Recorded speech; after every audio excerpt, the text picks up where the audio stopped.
ማሳሰቢያ በዚህ ቪዲዮ ላይ የምትመለከቷቸውን ንግግሮች ያደረኩት ወይም ደግሞ የሰጠሁት አስተያየቶች በጠቅላላ የራሴን ሀሳብ የተመለከቱና እኔ የተሰማኝን ነው እንጂ ብዙዎችን የሚያንጸባርቅ አይደለም።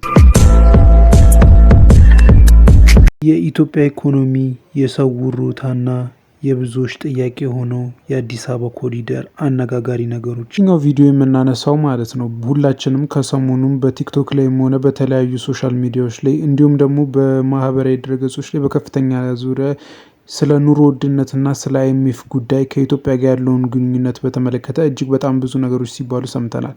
ነገር ግን ወደ ተቋሙና ወደ ሩታው ወይም ደግሞ አብዛኛውን ወደሚያናድደው ነገር ከመግባታችን በፊት ኮሪደር ልማቱ ወይም ደግሞ እነዚህ ከተማን ማልማት የሚለው ሀሳብ ይዞት የመጣው ጥሩ ነገሮችን እናነሳለን። በመጀመሪያ የኮሪደር ልማቱ ብዙ ጊዜ እንዳየነው አዲስ አበባ መንገዶችን እጅግ አምሮና ተውቦ እንዲታዩ አድርጓል።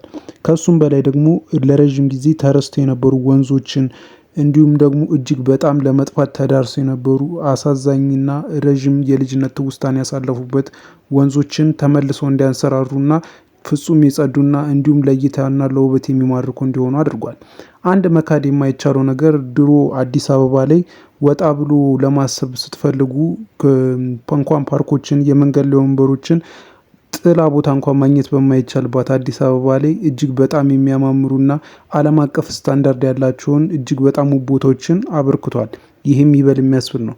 ነገር ግን ከዚህ በላይ ያለው ከሚታየው ነገር በታች ያሉ ግን ሌላ ነው። ሰው በከተማው ላይ መኖር አቅቶታል። የሚገርመው ነገር ግን ሰው ፖለቲከኞችና እጅግ በጣም ብዙ ሶሻል ሚዲያ ላይ ሰው ያሉ ሰዎች በስንፍናው ነው እንጂ አዲስ አበባ መኖር ይቻላል ሲሉ ነበር። በቅርቡም በአንድ ኢንተርቪው ላይ እንደሰማነው ከሆነ ዶክተር አብይ አህመድ በአንድ ኢንተርቪው ላይ እያደረጉ በነበረ ሰዓት ኢትዮጵያ ከራሱ አልፋ ለሌሎች ሀገሮች ሰራተኛ እያመጣች እያሰራች ነው፣ ስራ የለም ሲሉ ብዙም የምንረዳው ነገር አይደለም። እናም እየገባን አይደለም። ይሄ በአንድ በኩል እውነት ሊሆን ይችላል አውቃለሁ። በአካባቢ ላይ በሚገኙ ኢንዱስትሪዎችና ብዙ የስራ ቦታዎችን በመመልከት ብዙ የውጭ ሀገር ዜጎች እየመጡ ኢትዮጵያ ውስጥ እየሰሩ እንደሆነ ተመልክቻለሁ። በተለይም በአንድ የኮሪያ ካምፓኒ ውስጥ ለልጆቻቸው ስኮላርሺፕ እስከ መስጠት ድረስ በማድረስ ከታይላንድ፣ ከኬንያ እንዲሁም ደግሞ ከኮሪያ፣ ከቻይና አብዛኛዎቹ ሰራተኞች እየመጡ እየተቀጠሩ ነው። ነገር ግን የሚያስገርመው ነገር በዛው ተመሳሳይ ካምፓኒ ውስጥ የሚሰሩ የኔ ጓደኞች ወይም ቤተሰቦችን ስጠይቃቸው የሚከፈላቸው የደሞዝ መጠን እና ስኬሉ እጅግ በጣም የተለያየ ነው። አንደኛ ነገር እነዛ የሚከፈላቸው በውጭ ሀገር ዶላር ሲሆን ሀገር ውስጥ በሚመነዝሩ ሰዓት እጅግ በጣም ከፍተኛ ነው። ነገር ግን ሀገር ውስጥ ላሉት ተመሳሳይ ቦታ ላይ ላሉ ሰራተኞች የሚከፈላቸው በብር ቢሆንም ግን ከዶላሩ ጋር እኩል ይሆናል ብላችሁ ታስቡ ይሆናል። ግን በጭራሽ አይደለም። ከውጭ የሚመጡት የመኖሪያ ቦታና የተለያዩ ነገሮች ተሟልቶላቸው መስፈርታቸውን የጠበቁ ህይወት እንዲኖራቸው ተመቻችቶላቸው ነው መጥተው የሚቀመጡት። ከሀገር ውስጥ ያሉት ግን የትራንስፖርት እንኳ እጅግ በጣም ከባድ ከሆኑባቸው ሰፈሮች ነው የሚነሱት። በጣም በሚያስገርም ሁኔታ አዲስ አበባ እየፈረሰችበት ባለው ሁኔታ ብዙዎቹ ከከተማው ወጣ ያለ ቦታ ላይ እንዲኖሩ ተደርጓል። ያው በኮሪደር ልማት ቤታቸው ፈርሶም ሊሆን ይችላል፣ በተለያዩ ምክንያት አፎርድብል ለሆኑ ነገሮች በሚል ከከተማ ወጥተው ይሰራሉ። ነገር ግን አይታችሁት እንደሆነ አላቅም፣ ከከተማ ትንሽ ወጣ ካላችሁ ጠዋት ወይም ማታ ላይ ካልሆነ በስተቀር ትራንስፖርት ማግኘቱ እጅግ በጣም ከባድና እጅግ በጣም አሳሳቢ ነገር ነው። ለሴቶቻችንም ቢሆን የሚመከር አይደለም። ምክንያቱም ሁኔታውን ለሚያውቅ ሰው ያውቃል፣ ለማያውቅ ደግሞ ራሳችሁ ሄዳችሁ እንድታዩ ትመክራለሁ። በመቀጠል ደግሞ እጅግ በጣም የሚያስገርመኝ ነገር ስራ ሰርተው ወይም ደግሞ የራሳቸውን ቢዝነስ ከጊዜው ጋር እያሯሯጡ ያሉ ሰዎች ያሉበት ሁኔታ ነው። በአመት 3ና 4 ጊዜ ግብር በመጠየቅም ከዛም በላይ ደግሞ እጅግ በጣም በሚያስገርም ሁኔታ ደንቦች እንዲሁም ደግሞ የተለያዩ ሰዎች በተለያየ ምክንያት እየመጡ ጉቦ እየወሰዱ ይገኛሉ። ቅጣት የሚጣልባቸው ደግሞ አያድርስ ነው። በዚህ ጉዳይ ላይ አፌን ከፍ አድርጌ መናገር እችላለሁ። ምክንያቱም እኔም የራሴን ቢዝነስ የምሰራ ወጣት ነኝ። ነገር ግን እንደዚህም ሆኖ በገንዘብ ለመቀበል የሚመጡ ሰዎች እጅግ በጣም ብዙ ናቸው። ከምታስቡትም በላይ የሚያስገርም ነው። መንግስት ይህን ሁሉ ነገር አያይም። ነገር ግን ከላይ የሚታዩ ኮሪደር ልማቶችንና አንዳንድ ውስን ነገሮችን እያሳዩ ብቻ ኢትዮጵያ ወይም ደግሞ አዲስ አበባ እጅግ በጣም በለውጥ ጣራ ላይ ያለችና እጅግ በጣም እየተቀየረች አድርገው ለማሳየት ይሞክራሉ።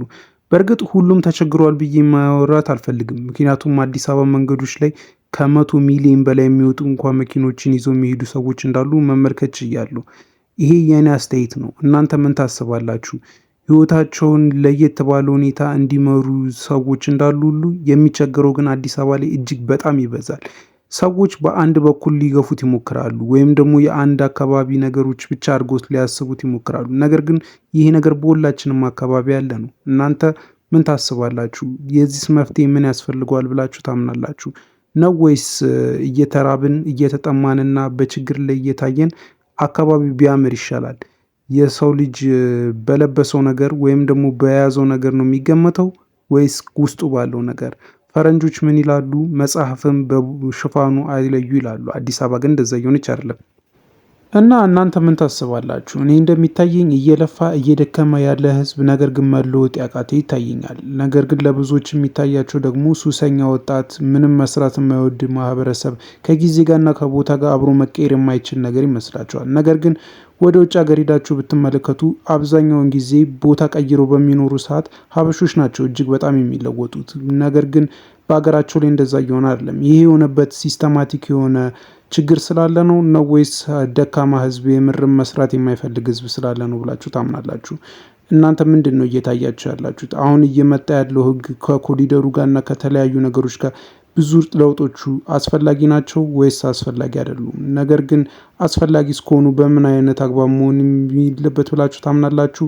ወይም ደግሞ ምን አይነት ነገሮች ቢስተካከሉና ቢለወጡ የሰው ልጅ ደስተኛ መሆን ይችላል ብላችሁ ታስባላችሁ? ነው ወይስ በኮሪደር እና በችግኞች እንዲሁም በአዳዲስ አምፖሎች ምክንያት ብቻ ለውጥና ደስታ ይመጣል ብላችሁ ታምናላችሁ? ኮሜንት ላይ አሳውቁኝ።